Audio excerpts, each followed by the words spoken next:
Let's have a word with David Mayer, who's been watching the Manchester City game. Was it a conclusive victory in the end, 2-0 or not?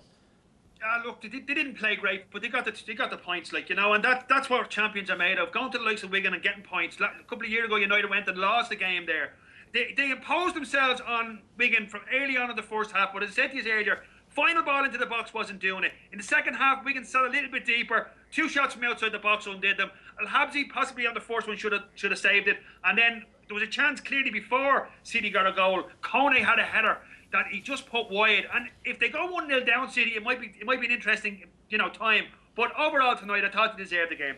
Thank you very much indeed, David. As always, the SPL, by the way, Celtic 28 points, game in hand over Hibs, who are second now, 27 points, 25 points Inverness, and at the bottom Dundee have 11 and quite a gap to St Mirren, who got 16. So a really busy couple of nights in the Premier League. What have been your highlights, do you think?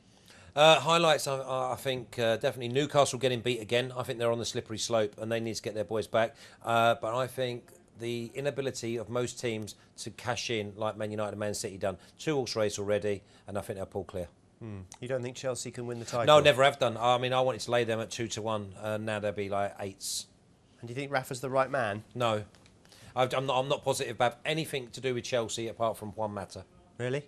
Nothing else? Not a thing. Let's have a look at the top of the table then in a little bit more detail. As I mentioned, Manchester United continuing to be just 1 point ahead of their City rivals.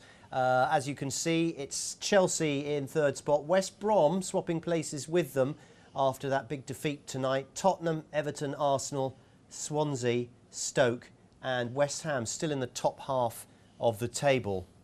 Stoke obviously having a few problems earlier in the season, but they seem to be kind of getting back. Just whenever you think this is the year when Stoke have a few problems, they just...